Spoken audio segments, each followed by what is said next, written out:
الأنبياء والمرسلين أما بعد فأعوذ بالله من الشيطان الرجيم بسم الله الرحمن الرحيم يا أيها الذين آمنوا اتقوا الله وابتغوا إليه الوسيلة وجاهدوا في سبيله لعلكم تفلحون آمنت بالله صدق الله العظيم وبلغنا رسوله النبي الكريم ونحن على ذلك لمن الشاهدين والشاكرين والحمد لله رب العالمين قال الله تبارك وتعالى في شان حبيبه صلى الله تعالى عليه وآله وسلم مخبرا وآمرا إن الله وملائكته يصلون على النبي يا أيها الذين آمنوا صلوا عليه وسلموا تسليما درود پاک آواز بلند الصلاة والسلام عليك يا سيدي يا رسول الله وعلى آلك وأصحابك يا حبيب الله الصلاة والسلام عليك يا سيدي يا نبي الله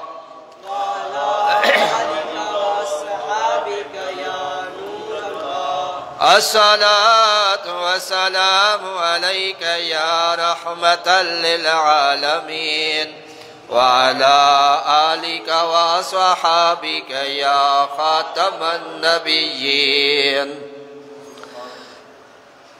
حضور نبی کریم رؤوف الرحیم صلی اللہ تعالیٰ علیہ وآلہ وسلم کی بارگاہ میں صلاۃ و سلام عرض کرنے کے بے شمار فضائل احادیث و روایات میں ملتے ہیں۔ حضور تاجدار مدینہ راحت قلب و سینہ باعث نزول سکینہ صلی اللہ تعالیٰ علیہ وآلہ وسلم نے ارشاد فرمایا، جو بندہ دن بھر میں 50 مرتبہ مجھ پر درود و سلام پڑھے گا، کل بروز قیامت میں اس کے ساتھ مصافحہ کروں گا۔ اللہ تبارک و تعالی ہمیں کثرت کے ساتھ درود و سلام پڑھنے کی توفیق عطا فرمائے۔ کسی کو جہاں کی حکومت ملی ہے، کسی کو زمانے کی دولت ملی ہے، ہم اپنے مقدر پہ قربان جائیں، ہمیں غوث اعظم کی الفت ملی ہے۔ آج 4 ربیع الاخر ہے 1445 سن ہجری، اور یہ وہ مقدس مہینہ ہے جس میں پیران پیر حضور سیدنا غوث اعظم اور رضی اللہ تعالیٰ عنہ کا عرس مبارک منایا جاتا ہے، اور بڑی 11ویں شریف کے نام سے محافل کا انعقاد کیا جاتا ہے۔ جو آیت مقدسہ تلاوت کی ہے اس میں اللہ تبارک و تعالی ارشاد فرماتا ہے، یا ایھا الذین آمنوا اتقوا اللہ، اے ایمان والو اللہ سے ڈرو، تقوی اختیار کرو، وابتغوا الیہ الوسیلہ، اور اس کی طرف وسیلہ تلاش کرو، وجاہدوا فی سبیلہ، اور اللہ تعالیٰ کے قرب کے حاصل کرنے کے لیے خوب کوشش کرو، اس کے راستے میں نکلو، اللہ کے دین کے لیے، اللہ کے دین کو سربلند کرنے کے لیے نکلو، کوشش کرو، جد و جہد کرو تاکہ تمہیں کامیابی ملے۔ اس آیت مقدسہ میں کامیابی کے 3 اصول بیان کیے گئے۔ پہلا تقوی، دوسرا وسیلہ، اور تیسرا اللہ تعالیٰ کا قرب حاصل کرنے کے لیے ذریعے کو تلاش کرنا۔ نسبت انسان کی قسمت بدل دیتی ہے۔ وہ نسبت کسی چیز کی بھی کسی کے ساتھ بھی ہو تو نسبت کے لحاظ سے اس کی قسمت بدلتی ہے۔ ایک ٹائل مسجد کی محراب میں لگتی ہے، ویسی ہی ٹائل واش روم میں لگتی ہے تو ایک ہی ٹائل ایک ہی کمپنی کی بنی ہوئی ہے، لیکن نسبت کی وجہ سے ان کی اہمیت اور مقام علیحدہ علیحدہ ہے، رتبہ علیحدہ ہے۔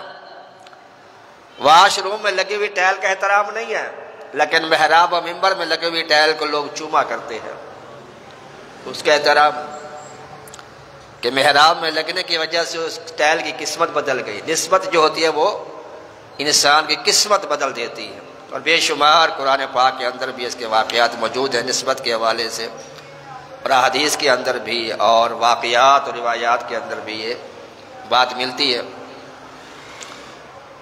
یوسف علیہ السلام اللہ کے نبی ہے، ان کے والد بھی حضرت یعقوب علیہ السلام یہ بھی اللہ کے نبی ہے۔ یوسف علیہ السلام نے اپنا کرتا اپنی قمیض مبارک اپنے بھائیوں کو دی اور کہا کہ یہ قمیض لے جاؤ اور میرے والد صاحب کی آنکھوں پہ لگانا، اس سے ان کی بینائی لوٹ آئے گی، کیونکہ آپ نے یوسف علیہ السلام کے فراق میں اتنے آنسو بہائے کہ آپ کی آنکھوں کی روشنی چلی گئی۔ قرآن پاک اس بات کا شاہد ہے کہ جب بھائیوں نے جا کر، ابھی وہ پہنچے نہیں تھے، یعقوب علیہ السلام نے وہاں پر گھر پر یہ اطلاع دے دی کہ مجھے اپنے بیٹے یوسف کی خوشبو آ رہی ہے۔ تو قمیص جو آ رہی تھی اس کا یہ اثر تھا کہ آپ نے فرمایا مجھے یوسف علیہ السلام کی خوشبو آ رہی ہے، اور پھر اس قمیص کو جب آپ کی آنکھوں پر لگایا گیا فارتد بہ بصیرا، قرآن پاک اس پر شاہد ہے کہ ان کی گئی ہوئی بینائی واپس لوٹ آئی۔ حالانکہ وہ بھی اللہ کے نبی اور بھیجنے والے بھی اللہ کے نبی، وہ والد ہیں، وہ بیٹے ہیں، لیکن نسبت کی اہمیت کو ظاہر کرنے کے لیے قرآن پاک کے اندر اللہ نے اس کو بیان فرمایا۔ سیدنا یوسف علیہ السلام کی قمیص نے، بلکہ سیدہ عائشہ صدیقہ رضی اللہ تعالی عنہ، ان کے پاس سرکار دو عالم صلی اللہ علیہ وسلم کا جبہ مبارک تھا، اور سیدہ اسماء رضی اللہ تعالی عنہ روایت کرتی ہیں کہ جب ہمارے پاس کوئی بیمار آتا تو ہم سرکار دو عالم صلی اللہ علیہ وسلم کا وہ قمیص مبارک پانی میں بھگوتے اور اس کے قطرات جو ہیں اس مریض کے منہ میں ڈالتے، اللہ تعالیٰ اس کو شفا عطا فرما دیتا۔ اسی طرح سامری جادوگر، حضرت موسیٰ علیہ السلام کی قوم میں ایک شخص تھا جو کہ حقیقتاً منافق تھا، بظاہر وہ مسلمان ہو گیا تھا۔ موسیٰ علیہ السلام نے اپنے بھائی حضرت ہارون علیہ السلام سے کہا کہ میں اللہ سے ہم کلام ہونے کے لیے جا رہا ہوں، اللہ تعالیٰ سے کتاب لینے کے لیے جا رہا ہوں، تم نے ان کی رکھوالی کرنی، اس قوم کی رہنمائی کرنی۔ تو اپنا وزیر بنا کر آپ کوہ طور پہ تشریف لے گئے۔ اب کچھ دن گزر گئے تو سامری اپنی قوم سے کہنے لگا کہ موسیٰ علیہ السلام ہمیں بھول گئے ہیں، لہذا اس نے کیا کیا، اس نے ایک بچھڑا بنایا، بچھڑا گائے کا بچہ جو ہوتا ہے، سونے چاندے ہیرے جواہرات سے اس نے بنایا مجسمہ، اور پھر تھوڑی سی مٹی اس کے پاس تھی، اس نے اس کے منہ میں ڈالی تو وہ بولنے لگ گیا، بچھڑا اس کے اندر جان آ گیا، بولنے لگا۔ سامری نے قوم سے کہا کہ یہ تمہارا خدا ہے، حالانکہ عام بت تو نہیں بولتا، لیکن یہ دیکھو بول رہا ہے، یہ تمہارا خدا ہے، اس کی عبادت کرو، اس کی پوجا کرو۔ تو ساری قوم ادھر لگ گئی۔ حضور علیہ السلام سمجھاتے رہے ان کو، بھائی یہ کیا کرے، تو شرک ہے، میرے بھائی کا انتظار کرے، وہ آ جائیں گے، لیکن قوم جو ان کی بات نہیں مانی اور وہ اس بچھڑے کی پوجا میں لگ گئی۔ موسیٰ علیہ السلام جب آپ آئے تو آپ نے دیکھا کہ یہ قوم شرک میں مبتلا ہو گئی ہے اور اس بت کو پوج رہی ہے، تو آپ نے اپنے بھائی کی داڑھی سے پکڑا۔ قرآن پاک میں آتا ہے جلال آپ کو ظاہر ہوا، اور آپ نے فرمایا جب تمہیں میں یہاں پہ ٹھہرا گیا تھا کہ تم نے خیال رکھنا ہے، تم نے خیال کیوں نہیں رکھا؟ یہ شرک میں مبتلا ہو گئی ہے۔ تو سیدنا ہارون علیہ السلام نے کہا اے میری ماں جائے، اے میرے بھائی، میں تو سمجھاتا رہا ان کو روکتا رہا، منع کرتا رہا، لیکن یہ بات نہیں آئے۔ یہ ساری کارستانی جو ہے وہ سامری کی ہے۔ آپ نے اس کو بلایا، یہ تم نے کیا کیا ہے؟ اور یہ بچڑا بولنے کیسے لگا ہے؟ اس کے اندر جان کیسے داخل ہوئی؟ اس نے کہا کہ جب ہم ایک قوم کے ساتھ آپ آ رہے تھے اور پیچھے لشکر آ رہا تھا فرعون کا، تو آگے دریا آ گیا، پھر اللہ تعالیٰ نے معجزہ ظاہر فرمایا کہ دریا میں سے راستہ بنا اور ہم اس دریا کا عبور کر گئے۔ تو میں نے دیکھا گھوڑا جو تھا نا وہ پانی کی طرف ڈرتا ہے، پانی سے، وہ دریا میں نہیں جا رہا تھا۔ تو پھر ایک شخص اونٹ اس گھوڑی پر بیٹھ کے آیا اور اس نے ایڑ لگائی تو وہ گھوڑی پانی میں گئی تو گھوڑا بھی اس کے پیچھے پیچھے بھاگا اور اس طرح سے وہ دریا میں چلا گیا۔ تو میں نے دیکھا جہاں پہ گھوڑی کے قدم لگتے تھے وہاں سبزہ اگاتا تھا، اس جگہ زمین پہ جان آ جاتی وہاں پر سبزہ اگاتا، تو میں نے وہاں سے مٹی اٹھا لی تھی، اور وہ گھوڑی کیا تھی؟ اس گھوڑی پر حضرت جبرائیل علیہ السلام تشریف فرما تھے، یعنی اس گھوڑی کو نسبت تھی حضرت جبرائیل علیہ السلام سے۔ اس وجہ سے اس کے قدموں کی یہ برکت ظاہر ہوئی کہ جہاں پہ اس کے قدم پڑتے تھے وہاں سبزہ اگاتا، اس کے اندر جان پیدا ہو جاتی۔ تو میں نے وہاں سے مٹی اٹھائی تھی اور یہ اس بچڑے میں ڈالی تو یہ اس کے اندر بھی جان آ گئی۔ اب اس نسبت کی وجہ سے وہ بچڑا بولنے لگا، وہ مٹی نسبتی سید جبرائیل علیہ السلام سے۔ سیدنا موسیٰ علیہ السلام نے اس سے کہا، آپ نے اس کے خلاف دعا کی کہ اب تجھے کوئی چھو نہیں سکے گا، اور اس پہ ایسا بخار طاری ہوا، اس کا پورا جسم کانپتا تھا اور بخار کی شدت سے وہ بالکل جو ہے وہ گرم ہو گیا اس کا جسم پورا، اور بلکہ جب کوئی اس کو چھوتا تو وہ بھی گرم ہو جاتا، اتنی شدت کا لامساس۔ وہ کہا کرتا تھا کہ مجھے مس نہ کرو، مجھے نہ چھوؤ، تم مجھے چھوتے ہو مجھے تکلیف اور زیادہ ہوتی ہے۔ اسی طرح حضرت سلطان محمود غزنوی رحمۃ اللہ علیہ بہت بڑے بادشاہ تھے اور اللہ کے ولی بھی تھے، انہوں نے سومنات کے مندر پر بڑے حملے کیے، 17 حملے کی کامیابی نہ ملی، بالآخر سیدنا ابو الحسن خرقانی رحمۃ اللہ علیہ کی بارگاہ میں حاضر ہوئے اور عرض کی کہ حضور 17 حملے کیے ہیں ہندوستان پر، لیکن سومنات کا قلعہ جو فتح نہیں ہو رہا۔ تو آپ نے فرمایا یہ میرا جبہ لے جاؤ، قمیض آپ نے دی، اور دعا کرنا اللہ کرم کر دے گا۔ وہ جبہ لے کے چلے گئے اور جا کے اس کو سامنے رکھا، دعا کی تو اللہ تعالیٰ نے فتح عطا فرما دی۔ سلطان محمود غزنوی رحمۃ اللہ علیہ شکریہ کے طور پر اگلے دن پھر آئے، ابو حسن خرقانی رحمۃ اللہ علیہ کے بارگاہ میں حاضری دی کہ اللہ نے کرم کر دیا اور جبے کی برکت سے جو وہ قلعہ فتح ہو گیا۔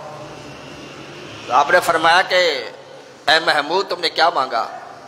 کہا قلعے کی فتح مانگی تھی تو اللہ نے فتح دے دی۔ تو آپ نے فرمایا تم نے ہمارے جبے کی قدر نہیں کی، خدا کی قسم اگر تم اس وقت یہ کہتے کہ اللہ ہندوستان میں تمام لوگوں کو ایمان دے دے، اللہ سب کو اس کی برکت سے ایمان دے دیتا۔ یہ نسبت کی برکت ہے۔ باجد بستامی رحمۃ اللہ علیہ بیمار ہو گئے، تو انہوں نے ان کے جو اس علاقے کا بادشاہ تھا اس کے پاس بہت بڑا طبیب تھا، بڑا قابل لائق فائق، لیکن وہ تھا غیر مسلم۔ اس نے کہا کہ جاؤ اور ان کا علاج کرو، وہ اللہ کے نیک بندے ہیں۔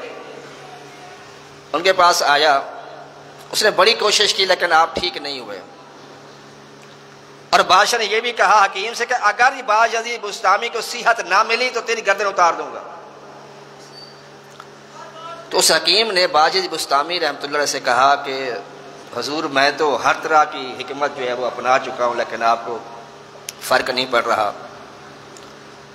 اگر مجھے یہ معلوم ہو کہ میرے جسم کا کوئی ٹکڑا کاٹ کے آپ کو شفا مل سکتی ہے تو میں اپنے جسم کا وہ ٹکڑا بھی کاٹ کے آپ کو دے سکتا ہوں۔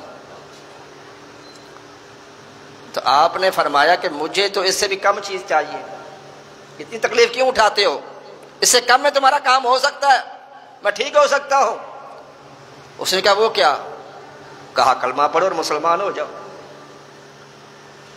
اس نے کلمہ پڑھا، مسلمان ہو گیا، فرمایا دیکھو اب میں ٹھیک ہو گیا۔ یہ ہوتے ہیں اللہ تعالیٰ کے برگزیدہ بندے۔ اللہ کیے جانے سے اللہ نہ ملے، اللہ والے ہیں جو اللہ سے ملا دیتے ہیں۔ اور اگر تم چاہتے ہو کہ تمہیں اللہ تعالیٰ کا قرب حاصل ہو جائے تو اللہ کے نیک بندے کے پاس بیٹھ جایا کرو، کیونکہ اللہ کے ولی کے پاس بیٹھنا 100 سال عبادت سے بھی زیادہ افضل ہوتی ہے، لیکن ہو وہ اللہ کا بندہ، اللہ کا مقرب، اللہ تعالیٰ اس کے پاس بیٹھنے والے کو محروم نہیں کرتا۔ حضرت امام فخر الدین رازی رحمۃ اللہ علیہ بہت بڑے محدث تھے، بہت بڑے فقیہ، بہت بڑے عالم۔ ان کی نزا کی کیفیت تھی، آخری وقت تھا، شیطان آ گیا اور کہا کہ اے فخر الدین رازی، ساری زندگی یہ تم کہتے رہے ہو کہ اللہ وحدہ لا شریک ہے، اللہ وحدہ لا شریک ہے، تمہارے پاس کوئی دلیل ہے؟ تو آپ نے اس کو دلیل دی، یہ اللہ تعالیٰ کی وحدانیت کی دلیل ہے کہ اللہ ایک ہے۔ اب وہ تو فرشتوں کا امام رہ چکا تھا، شیطان ابلیس لائن، اس نے اس دلیل کو کاٹ دیا، رد کر دیا۔ آپ نے دوسری دلیل دی، اس نے اس کو بھی رد کر دیا۔ 360 دلیلیں آپ نے دیں اللہ تعالیٰ کی وحدانیت پر، لیکن شیطان سب کی رد کر دیتا۔ اب آپ تھوڑا سا ڈگمگائے کہ اب بنے گا کیا؟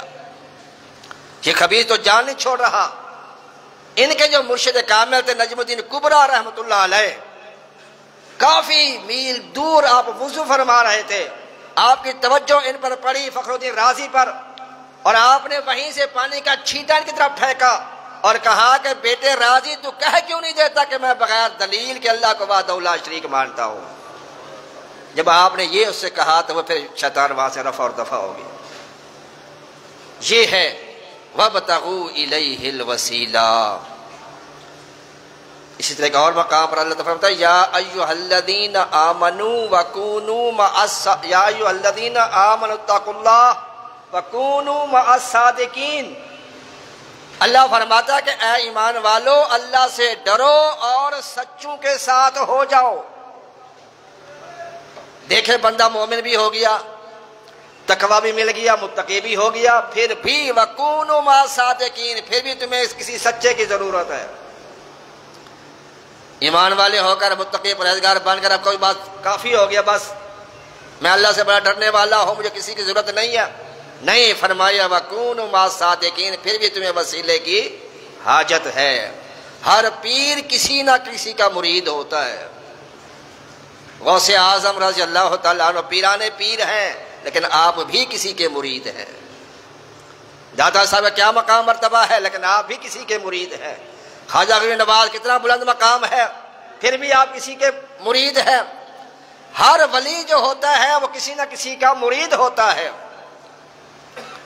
اور اسی لیے اللہ تعالیٰ فرماتا ہے وَابْتَغُوا إِلَيْهِ الْوَسِيلَةَ۔ اللہ فرماتا ہے کہ میری طرف وسیلہ تلاش کر کے آؤ۔ اب یہ وسیلے سے کیا مراد ہے، اس کا بڑا طویل موضوع ہے، مفہوم ہے اس کا۔ کسی نے کہا جی اس وسیلے سے مراد یہ ہے کہ جو اعمال صالحہ ہیں، یعنی نماز، روزہ، نفلی صدقات، خیرات، یہ بھی وسیلہ ہو سکتے ہیں، لیکن ہم اس کی گارنٹی نہیں دے سکتے کہ یہ اعمال ہمارے اللہ کے بارے میں مقبول ہیں یا مردود ہے۔ کسی نے نماز پڑھی ہے، کوئی گارنٹی دے سکتا ہے کہ اللہ تعالیٰ اس کو قبول بھی کر لیا؟ کوئی نہیں دے سکتا۔ کسی نے زکوٰۃ دیا ہے کہ قبولیت کی گارنٹی ہے، روزہ رکھا ہے قبولیت کی گارنٹی ہے؟ کسی کے پاس نہیں ہے۔ لیکن جو اللہ کے نیک مقربین بندے ہیں ان کے بارے میں تو یہ گارنٹی ہے کہ یہ اللہ کی بارگاہ میں مقبول ہی مقبول ہے۔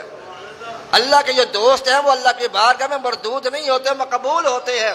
ان کا تو مقام ایسا ہوتا ہے وَإِن سَأَلَنِي لَأُوتِيَنَّهُ، اللہ فرماتا ہے جب یہ میرے پیارے محبوب بندے مجھ سے مانگتے ہیں میں ان کو ضرور عطا کرتا ہوں، اور جو ان کے پاس بیٹھ جاتا ہے میں اس کو بھی محروم نہیں رکھتا۔ تو نسبت جو ہوتی ہے وہ انسان کی قسمت بدل دیتی ہے۔ کسی نے کسی تو کہا ہے کہ چنگے بندے دی صحبت یارو جی میں دکان، اتارا سودا پامے مل نہ لئیے ہلیان ہزارہ۔ نسبت کا بڑا عمل دخل ہے۔ میرے آقا صلی اللہ علیہ وسلم کے گھر کے ساتھ دیوار سانجی ہے، مشترکہ ہے، ابو لہب رہتا ہے، لیکن سرکار سے اچھی نسبت نہ ہونے کی وجہ سے قیامت تک اس پر لعنت برستی رہے گی، برے لفظوں سے اس کو یاد کیا جاتا رہے گا۔ لیکن حضرت سلمان فارسی فارس سے سرکار کی بارگاہ میں حاضر ہوئے، اور ان کا نسبت چونکہ سرکار سے اچھی تھی لہذا قیامت تک ان کا ذکر باقی رہے گا اور ہمیشہ رہے گا۔ تو حضور غوث اعظم رضی اللہ تعالیٰ عنہ، آپ کا نام عبد القادر ہے، کنیت آپ کی ابو محمد ہے، اور لقب آپ کا محی الدین ہے، دین کو زندہ کرنے والا۔ اس کی وجہ یہ ہے کہ آپ فرماتے ہیں کہ میں ایک مرتبہ نماز جمعہ کے لیے جا رہا تھا، تو راستے میں میں نے ایک ضعیف شخص کو دیکھا، وہ بیٹھا ہوا ہے، کافی عمر ہے اس کی، وہ اٹھنے کی کوشش کرتا ہے لیکن وہ اٹھ نہیں پا رہا۔ تو غوث پاک فرماتے ہیں میں آگے بڑھا اور ان کو سہارا دیا، کھڑا کیا۔ جو ہی وہ کھڑے ہوئے تو وہ تندرست و توانا نوجوان بن گئے۔ میں بڑا حیران ہوا۔ غوث پاک خود فرماتے، کہا کہ آپ کون ہیں؟ کہا کہ میں تمہارے نانا محمد عربی کا دین ہوں، تمہاری وجہ سے اللہ تعالیٰ دین کو دوبارہ زندگی عطا فرمائے گا۔ پھر آپ فرماتے کہ میں جب جامع مسجد میں داخل ہوا تو مجھے لوگ یا محی الدین یا محی الدین کہہ کے پکار رہے تھے، حالانکہ اس سے پہلے کبھی کسی نے مجھے محی الدین کہہ کے نہیں پکارا تھا۔ اس لیے آپ کا لقب محی الدین ہے، دین کو زندہ کرنے والا۔ غوث اعظم رضی اللہ تعالیٰ عنہ، یکم رمضان مبارک جس رات آپ پیدا ہونے والے تھے، ان کے والد کے خواب میں حضور نبی کریم صلی اللہ تعالیٰ علیہ وآلہ وسلم تشریف لائے اور فرمایا کہ اے ابو صالح جنگی دوست رحمت اللہ علیہ، آج تیرے گھر میں جو شہزادہ آنے والا ہے وہ میرا بھی محبوب ہے، میرے رب کا بھی محبوب ہے۔ اور وہ رمضان مبارک کی پہلی تاریخ تھی، صبح صادق کے وقت آپ پیدا ہوئے غوث اعظم رضی اللہ تعالیٰ عنہ۔ پیدا ہوتے ہی آپ نے روزہ رکھا، ماں کا دودھ نہیں پیا۔ جب غروب آفتاب ہو گیا پھر آپ نے ماں کا دودھ پیا۔ پورا مہینہ آپ کا یہی طریقہ رہا کہ آپ صبح صادق سے لے کر غروب آفتاب تک ماں کا دودھ نہیں پیتے تھے، یوں سمجھے کہ روزہ رکھا کرتے تھے۔ رہے پابند احکام شریعت ابتدا ہی سے، نہ چھوٹا شیر خارگی میں بھی روزہ غوث اعظم کا۔ حضور غوث اعظم رضی اللہ تعالیٰ عنہ، آپ کی والدہ کا نام ام الخیر فاطمہ ہے،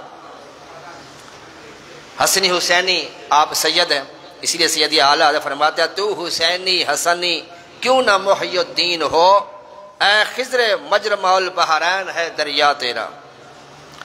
اسی طرح ایک مرتبہ آپ نے بچپن میں ایک بیل کو دیکھا تو آپ اس بیل کو پکڑنے کے لیے اس کے پیچھے دوڑے، دوڑتے رہے، دوڑتے کافی دور جا کر بیل رک گیا اور اس نے اپنا رخ جو ہے غوث پاک کی طرف کیا۔ اب بچے تھے اس وقت غوث پاک رضی اللہ تعالیٰ عنہ، اور کہا وَمَا لِهَذَا خُلِقْتَ وَمَا لِهَذَا أُمِرْتَ۔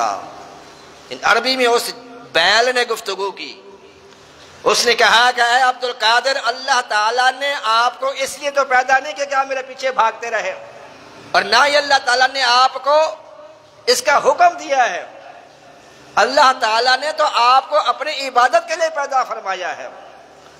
اور غوث پاک فرماتا ہے مجھے الیہ یا مبارک الیہ یا مبارک کی صدائیں آتی تھی، آواز آتی تھی، اے مبارک بچے میری طرف آ، اے مبارک بچے میری طرف آ، اے برکت والے میرے پاس آ۔ غوث اعظم رضی اللہ تعالیٰ عنہ بچپن مادر زاد ولی، ایک خاتون اپنا بچہ لے کے بیمار تھا، دم کرانے کے لیے ان کے نانا جان کے پاس لے کے جا رہی تھی تو راستے میں ہی بچے کا انتقال ہو گیا۔ اس خاتون نے کہا کہ بچہ تو دنیا سے چلا گیا، چلو اب قریب میں آ گئی ہوں، اللہ کے نیک بندے ہیں، چلو دعا کرا لیتی ہوں ان سے۔ گئی، دعا وغیرہ کرائی، واپس جا رہی ہے، لیکن بچہ چونکہ فوت ہو چکا تھا تو وہ اس کو اچھی طرح ڈھانپ کے جا رہی ہے اور آنکھوں کے آنسو بھی ہے۔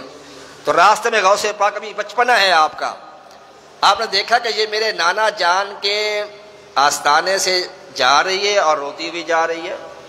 پوچھا مائی صاحبہ کیا بات ہے؟ کہا وہ اس طرح دم کرانے کے لیے آ رہی تھی تو راستے میں یہ بچہ جو فوت ہو گیا۔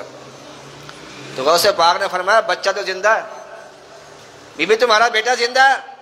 اس کا نہیں بیٹا، یہ انتقال کر گیا ہے۔ اس کا دیکھو تو صحیح زندہ ہے۔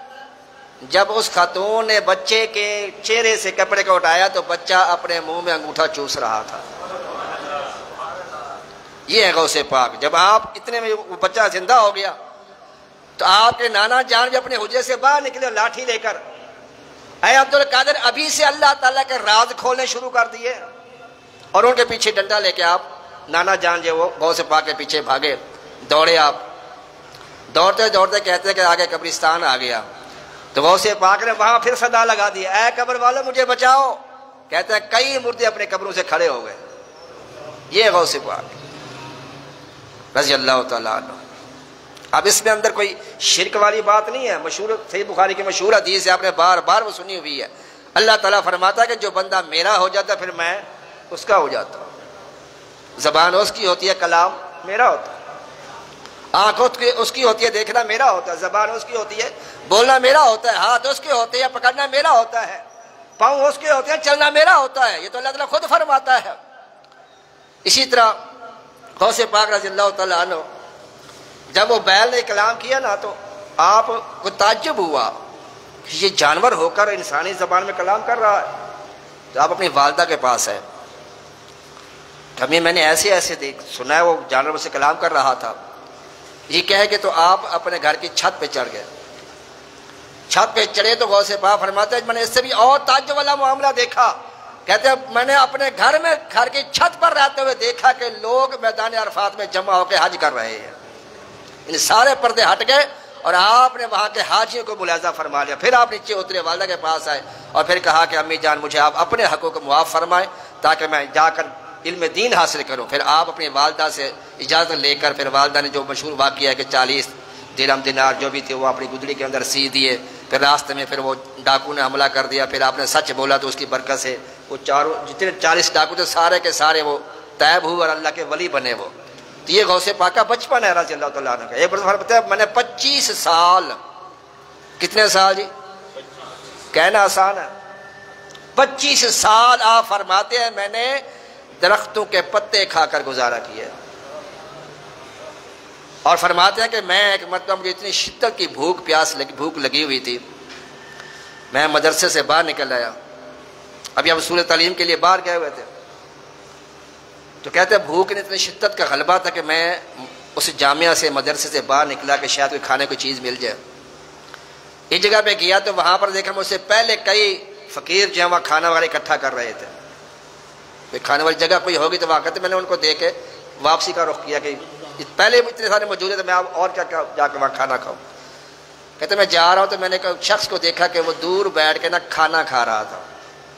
کہتا دور سے میں اس کو دیکھ رہا تھا، وہ جب لقمہ اپنے منہ میں ڈالتا تو میرا بھی بھوک کی وجہ سے اس کو دیکھا کہ میں دور بیٹھا ہوں، کہتے ہیں میرا بھی ایسے جیسے میں بھی لقمہ کھا رہا ہوں، میں بھی میرا ہاتھ بھی اٹھ جاتا کہ میں لقمہ منہ میں ڈال رہا ہوں، حالانکہ ہاتھ تو میرے کھا لیا، لیکن جیسے وہ لقمہ منہ میں ڈالتا تو میرا بھی بھوک کی شدت کا یہ عالم تھا کہ میں بھی ایسا ہی لقمہ منہ میں ڈالنے لگ گیا۔ خیالی طور پر اس شخص نے مجھے دیکھ لیا، اس نے مجھے اپنے پاس بلایا اور کہتے ہیں میں اس کے پاس گیا، اس نے کہا کہ میں فلاں جگہ سے آیا ہوں اور یہاں پر فلاں جگہ کا ایک سیدزادہ عبد القادر نام کا پڑھنے کے لیے آیا ہوا ہے، کافی دنوں سے اس کو تلاش کرو وہ مل نہیں رہا، اس کے والد کا یہ نام ہے، اس کی والدہ کا یہ نام ہے، اس کا یہ مکان جگہ ساری بتائی۔ تو آپ نے فرمایا کیوں ملنے آئے ہو؟ کہا اس کی والدہ نے کچھ پیسے دیے اور یہ کھانا وغیرہ دیا تو اس کو دینا ہے، تو میرے پاس جو خرچہ تھا اپنا وہ تو ختم ہو گیا، تو یہ کھانا جو ہے میں وہ اسی کا ہی کھانے لگا ہوں۔ تو غوث پاک نے فرمایا وہ عبد القادر میں ہوں۔ فرمایا کہ پہلے میں تمہارا مہمان تھا، اب تم میرے مہمان ہو۔ کھانا جو غوث پاک کا تھا، ان کے گھر سے جو آیا تھا، یہ غوث پاک رضی اللہ تعالیٰ عنہ۔ اور آپ کہتے ہیں اللہ تعالی فرماتا ہے کہ جب میرا بندہ کسی بات پہ قسم اٹھا لیتا ہے نا، اللہ تعالیٰ اس کی قسم کو پورا کر دیتا ہے۔ یہ مقربین کی اللہ تعالیٰ نے شان رکھی ہے کہ اللہ کا نیک بندہ جب کسی بات پہ قسم اٹھا لے کہ یا اللہ یہ کام ہونا چاہیے، تو اللہ تعالیٰ یہ دباؤ کی وجہ سے نہیں، ناز برداری ہوتی ہے۔ مقربین جب اللہ کے بارگاہ میں عرض کرتے ہیں یا اللہ اے کام کرنا ہے، تو اللہ تعالیٰ ان کی لاج رکھتا ہے، وہ کام کر دیتا ہے۔ بے شمار ایسے واقعات ہیں۔ اب چونکہ تفاسیر کی طرف جاؤں گا تو بڑا لمبا موضوع ہو جائے گا، تو بہرحال غوث اعظم رضی اللہ تعالیٰ عنہ آپ جب واعظ فرماتے تو کئی سو علماء آپ کا بیان لکھا کرتے تھے، ہزاروں کا مجمع ہوتا، کئی لوگ رکت کی وجہ سے غوث پاک کے بیان کی تاثیر کی وجہ سے دنیا سے انتقال کر جاتے۔ آپ کا اتنا جلال آپ کا بیان ہوتا تھا۔ اور غوث اعظم رضی اللہ تعالیٰ عنہ کی یہ بھی کرامت تھی کہ ہزاروں کے مجمع میں جس طرح سے آپ کے سامنے بیٹھنے والا شخص آپ کی آواز سنتا، ویسے ہی سب سے آخری صف والا بھی آپ کی آواز ویسے ہی سنتا تھا۔ حالانکہ اس وقت لاؤڈ سپیکر تو نہیں ہوتے تھے، لیکن آپ کی یہ کرامت ہے کہ ہزاروں کے مجمع میں بھی آپ کی آواز بالکل یکساں پہنچتی تھی۔ ایک مرتبہ آج میں چہیتے مرید ہیں شیخ علی بن حیتی رضی اللہ تعالیٰ، بڑے چہیتے مرید تھے ان کے غوث پاک کے، کہ ہوتے نا خاص لاڈلے۔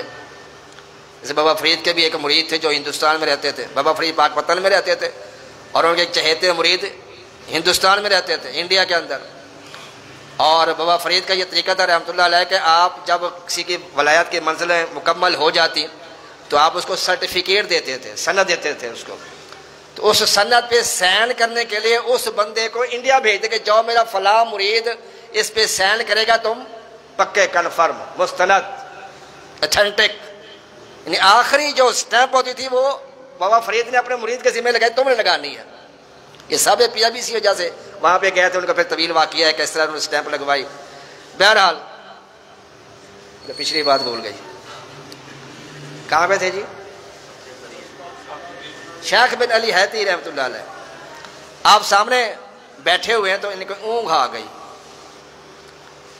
بیٹھے بیٹھے کئی ہوتے ہیں بیچارے، بیٹھے بیٹھے نا وہ سو جاتے ہیں بیان کے ٹائم، خاص طور پہ ان کو اونگ آ گئی۔ غوث پاک نے دیکھا تو وہ فوراً آپ اپنے تخت سے، آپ کا تخت بڑا اونچا ہوتا تھا، اب تخت سے نیچے اترے آ کے اس کے آگے ایسے ہاتھ باندھ کے آپ کھڑے ہو گئے، بڑے بادب ہزاروں کا مجمع دیکھ رہے غوث پاک، اور اس اپنے مرید کے سامنے ہاتھ باندھ کے کھڑے ہو گئے۔ اتنے ان کی آنکھ کھلی دیکھا سامنے غوث پاک، وہ فوراً کھڑے ہو کے حضور یہ آپ فرمایا ساری باتیں چھوڑو، یہ بتاؤ کہ میرے نانا جان تمہیں کیا فرما رہے تھے، میرے نانا جان تمہیں کیا فرما رہے تھے؟ کہا حضور آقا دو عالم صلی اللہ علیہ وسلم فرما رہے تھے غوث پاک کا دامن کبھی نہ چھوڑنا، غوث پاک کا دامن کبھی نہ چھوڑنا۔ اچھا اب یہاں پر بھی لوگ کچھ اعتراض کرتے ہیں، جی بڑے گیارہواں بناندے نے، بڑے ختم تو آندے نے، غوث پاک دے بڑے نعرے لاندے نے، غوث پاک تے ہاتھ چھڈ کے نماز پڑھتے سی، غوث پاک تے سینے تے ہاتھ بندے سی، غوث پاک تے اچھی آمین کہندے سی۔ تو غوث اعظم اصل میں فقہ کے 4 امام ہیں جو بڑے امام اعظم ابو حنیفہ، امام مالک، امام شافعی، امام احمد بن حنبل، یہ 4 فقہ کے بڑے امام ہیں۔ ان چاروں کے فقہ علیحدہ علیحدہ ہے، اور ان کو کہتا ہے مجتہد۔ مجتہد کے بارے میں میرے آقا فرمایا کوئی بندہ کسی مسئلے کو تحقیق کرے ایمانداری کے ساتھ، اگر وہ مسئلہ درست نکل آیا، تحقیق اس کی صحیح نکلی، اللہ تعالیٰ اس کو 2 اجر عطا فرمائے گا، اور اگر اس نے ایمانداری سے تحقیق کی پھر بھی وہ مسئلہ درست نہ نکل سکا، پھر بھی اللہ تعالیٰ اس کو گناہ نہیں دے گا، پھر بھی اللہ تعالیٰ اس کو 1 اجر ضرور عطا فرمائے گا۔ یہ مجتہد کی شان ہوتی تھی۔ 4 مجتہد تھے بڑے، امام مالک، امام اعظم، امام ابو حنیفہ اور احمد حنبل اور امام شافعی۔ انہوں نے پھر اپنی اپنی تحقیق کے مطابق اپنے مسائل جو وہ اخذ کیے، کسی نے کہا یہ ہاتھ سینے پہ باندھو، کسی نے کہا ناپ پہ باندھو، کسی نے ہاتھ چھوڑ کے باندھو، اس طرح سے ان کے اپنے اپنے مسائل ہیں۔ اور پھر یہ بھی یاد رکھے کہ بندہ جس فقہ میں ہوتا ہے پھر اس کی ساری فقہ اسی کو ماننی ہوتی ہے، جیسے ہم حنفی ہیں، امام اعظم ابو حنیفہ رحمۃ اللہ علیہ کے ماننے والے ہیں، ان کے مقلد ہیں، تقلید ہم امام اعظم ابو حنیفہ کی کرتے ہیں، یعنی جو مسائل انہوں نے اخذ کیے ہیں قرآن و حدیث سے، ہم اس کے مطابق جو ہے وہ مسائل جو ہے اس پہ ہم چلتے ہیں۔ اب یہ نہیں کہ ہم کچھ مسائل جو ہیں امام اعظم ابو حنیفہ کے فقہ میں سے لے لیں، کچھ امام شافعی میں سے لے لیں، تو ایسا نہیں ہوتا۔ چلنا ہے تو کسی ایک کے پاس، ایک کشتی میں سوار ہوں گے تو کنارے پہ لگیں گے، اگر آپ دو کشتی میں پاؤں رکھیں تو کیا ہوگا؟ گئے۔ فقہ ایک ہی ماننی پڑے گی، اس پہ عمل کرے گا۔ یہ نہیں کہ تو کچھ مسئلے ادھر سے لے لیے کچھ ادھر سے لے، جیسے ہمارے آپ تر طلاق کا معاملہ آتا ہے، جب وہ 3 طلاقیں دے دی تو 3 طلاقیں تو 3 طلاقیں ہوتی ہیں، قرآن و حدیث سے ثابت ہے۔ جو بندہ 3 طلاقیں اپنی بیوی کو دے دیتا ہے وہ اس کے لیے حرام ہو جاتی ہے، نکاح ختم ہو جاتا ہے، بغیر حلال ہے کہ اس کے پاس دوبارہ نہیں آ سکتی، وہ ایک پروسیجر ہے اس کا۔ لیکن کیا کرتے ہیں لوگ، وہ دوسروں کے پاس چلے جاتے ہیں، دوسری فقہ والوں کے پاس، وہ کہتے ہیں لو جی کوئی بات نہیں ہے، 60 بندے نے کھانا کھوا دے تو کوئی گال نہیں، کوئی طلاق نہیں ہے، تو یہ غلط ہے۔ امام اعظم و حنیفہ کی فقہ کے مطابق 3 طلاقیں 3 ہی ہوتی ہیں، اور جو ہوتے ہیں وہ نکاح سے نکل جاتی ہے، پھر وہ حلالے کے بغیر دوبارہ اپنے پہلے شوہر کے پاس نہیں جا سکتے۔ تو امام اعظم، اب یہ جو ہے نا دادا صاحب، یہ بھی امام اعظم ابو حنیفہ کے مقلد ہے، خواجہ فرید نواز بھی ان کے مقلد ہیں، بڑے بڑے اولیاء جو ہیں وہ امام اعظم ابو حنیفہ کے مقلد ہیں، ان کی پیروی کرتے ہیں، ان کی تقلید کرتے ہیں۔ غوث پاک خود فرماتے ہیں کہ میں ایک مرتبہ میں نے دیکھا کہ امام اعظم ابو حنیفہ کے مقلدین زیادہ ہیں، ان کی فقہ زیادہ چلتی ہے دنیا کے اندر، اب بھی زیادہ چلتی ہے ان کی، امام اعظم ابو حنیفہ کی، یعنی حنفی لوگ دنیا میں سب سے زیادہ ہیں، مالکی شافعی حنبلی بہت کم ہے، ان کی تعلیمات کیونکہ کتابیں ملتی نہیں زیادہ۔ بہرحال تو آپ فرماتے ہیں میرے یہ ارادہ ہوا کہ میں بھی حنفی ہو جاؤں، پہلے یہ حنبلی تھے، امام احمد بن حنبل کے جو وہ فقہ کو پیرو کرتے تھے، تو آپ فرماتے ہیں میرا ارادہ ہو کہ میں امام اعظم ابو حنیفہ کا وہ مقلد بن جاؤں اور میں حنفی ہو جاؤں۔ کہتا رات کو جب میں سویا دیکھا دربار رسالت لگا ہوا ہے اور حضور نبی کریم تشریف فرما ہے، بڑے بڑے صحابہ کرام اولیاء کرام بیٹھے ہوئے، اور ایک بابا جی ضعیف عمر کے سفید داڑھی والے اپنی داڑھی پکڑ کے سرکار کے بارگاہ میں کچھ عرض کر رہے ہیں۔ اتنے میں آقا دو جہان نے مجھے بلایا کہ عبد القادر بیٹا بات سنو۔ میں گیا تو آقا نے فرمایا کہ عبد القادر یہ امام احمد بن حنبل ہے، اور یہ کہہ رہا ہے کہ یا رسول اللہ صلی اللہ علیہ وسلم آپ اپنے بیٹے عبد القادر سے کہہ کہ میری فقہ نہ چھوڑے، حنفی نہ ہو، میری فقہ کے اندر ہی رہے، کم از کم میں ان کے اوپر فخر تو کر سکوں گا۔ حنفی کے اندر تو پہلے کئی اولیاء کرام شامل ہیں، تو لہٰذا تم حنفی نہ بنو، حنبلی بنو، حنبلی ہی رہو۔ پھر غوث پاک فرماتا میں نے ارادہ جو تھا وہ ترک کر دیا۔ کہتے ہیں صبح ہوئی، پھر میں نے اسی شیخ علی بن حیتی رضی اللہ عنہ کو ساتھ لیا اور امام احمد بن حنبل رحمۃ اللہ علیہ کے مزار پر حاضر ہوا۔ کہتے میں نے ان کو سلام کیا تو امام احمد بن حنبل اپنی قبر انور سے باہر تشریف لائے اور آ کر مجھے سینے سے لگا لیا۔ کون کہتا ہے کہ مومن مر گئے، قید سے چھوٹے وہ اپنے گھر گئے۔ غوث پاک رضی اللہ تعالیٰ عنہ کا بڑا مقام ہے۔ ہمارا جو آج کے ان لوگوں سے اختلاف ہوتا ہے، وہ اگر کوئی اونچی آمین کہتا ہے کوئی حد نہیں ہے، کوئی اعتراض نہیں ہے، اگر وہ امام شافعی کا ماننے والا، امام احمد بن حنبل کا ماننے والا، یا وہ حنبلی ہے، ہمیں کوئی اعتراض نہیں، اونچی آمین کہہ لے، سینے پہ ہاتھ باندھ لے، ہمیں کوئی اعتراض نہیں ہے۔ حنفی جو ہے اپنی ناپ پہ ہاتھ باندھے گا، کیونکہ ہماری فقہ کے اندر یہی مسئلہ ہے۔ ہمارا اختلاف ان لوگوں سے یہ ہوتا ہے کہ یہ عقائد کے اوپر اٹیک کرتے ہیں۔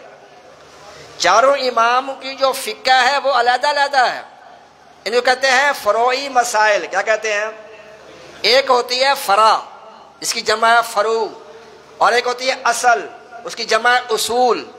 یہ جو امام تھے یہ اختلاف تھا تو ان کا فرع کے اندر تھا، فروع کے اندر تھا، یہ جو مسائل ہیں شریعت کے اس کے اندر اختلاف تھا، لیکن جو اصول ہیں، جو اصل ہے، جو حقیقت ہے، جس کو آپ عقیدے کا نام دیتے ہیں، وہ عقیدہ سب کا ایک ہی تھا۔ وہ بھی اللہ تعالیٰ کو وحدہ لا شریک ہی مانتے تھے، وہ بھی اللہ تعالیٰ کے محبوب کو حاضر ناظر سمجھتے تھے، وہ بھی اللہ تعالیٰ کے محبوب کو سننے والا سمجھتے تھے۔ چاروں کے عقائد ایک جیسے تھے، لیکن مسائل کے اندر اختلاف تھا، فروعی مسائل میں اختلاف تھا، عقائد کے اندر اختلاف ان کا کبھی بھی نہیں ہوا۔ لیکن آج کل کے جو ان کے ماننے والے اپنا ظاہر کرتے ہیں وہ ان کے اندر اختلاف کرتے ہیں کہ یا رسول اللہ نہیں کہنا چاہیے، یا غوث اعظم نہیں کہنا چاہیے، یا رسول اللہ نہیں کہنا چاہیے، درود و سلام نہیں پڑھیں۔ یہ عقیدے کا انکار کرتے ہیں، اس وجہ سے ہمارا ان سے اختلاف ہوتا ہے۔ وہ کہتے ہیں جو غوث پاک تو حنبلی تھے، وہ تو سینے پہ ہاتھ رکھتے تھے، تو یہ غوث پاک کو بڑا مانتے ہیں۔ بھائی وہ فقہ حنفی کے تھے ہی نہیں، وہ حنبلی مذہب کے تھے۔ انہوں نے کتاب جو لکھی ہے نا خرید الطالبین، وہ بھی حنبلی مسلک کے مطابق لکھی ہے۔ تو ہم نے امام اعظم ابو حنیفہ کی پیروی میں ہم نے ان کی فقہ پر عمل کرنا ہے۔ جس فقہ کا بندہ مسائل لے گا تو اسی کی پیروی ہی کرے گا، دوسرے امام کے مسئلے کو وہ اپنے اوپر لاگو نہیں کرے گا۔ تو غوث پاک بے شک حنبلی تھے، لیکن آپ نے جو تعلیمات دی ہیں وہ ہمارے لیے قابل عمل ہے۔ شریعت کے حوالے سے آپ نے جو مسائل بتایا، سرکار اللہ تعالیٰ کے خوف کے حوالے سے، تصوف کے حوالے سے آپ نے مجھے رہنمائی فرمائی۔ تو غوث اعظم رضی اللہ عنہ کا بڑا مقام ہے، بڑی ان کی شان ہے، بڑا ان کا مرتبہ ہے۔ غوث پاک خود فرماتے ہیں وَلَوْ أَلْقَيْتُ سِرِّي فَوْقَ مَيِّتٍ لَقَامَ بِقُدْرَةِ الْمَوْلَى تَعَالِي۔ غوث پاک فرماتے ہیں اگر میں اپنا راز، اپنی حقیقت کے میں کیا ہوں، اللہ نے مجھے کیا بنایا ہے، کہ اللہ نے مجھے عظمتیں عطا کی ہیں۔ وَلَوْ أَلْقَيْتُ سِرِّي فَوْقَ مَيِّتٍ، اگر میں اپنا راز کسی میت پر ڈال دوں، اپنی حقیقت سے آشکارا کر دوں، خدا کی قسم وہ مردہ بھی زندہ ہو کھڑا ہو جائے گا۔ یہ غوث پاک خود فرماتے ہیں وَلَوْ أَلْقَيْتُ سِرِّي فَوْقَ مَيِّتٍ لَقَامَ بِقُدْرَةِ الْمَوْلَى تَعَالِي، کہ اللہ تعالیٰ کی قدرت سے وہ مردہ بھی زندہ ہو جائے گا۔ تو غوث پاک کا بڑا مقام ہے، بڑا مرتبہ ہے۔ اگلی جمعۃ المبارک میں ماشاءاللہ 11ویں شریف ہوگی، انشاءاللہ مزید ان پہ بیان کیا جائے گا۔ اللہ تبارک و تعالیٰ مجھے اور آپ کو ان پر عمل کرنے کی توفیق عطا فرمائے۔ وما علیہ الا البلاغ۔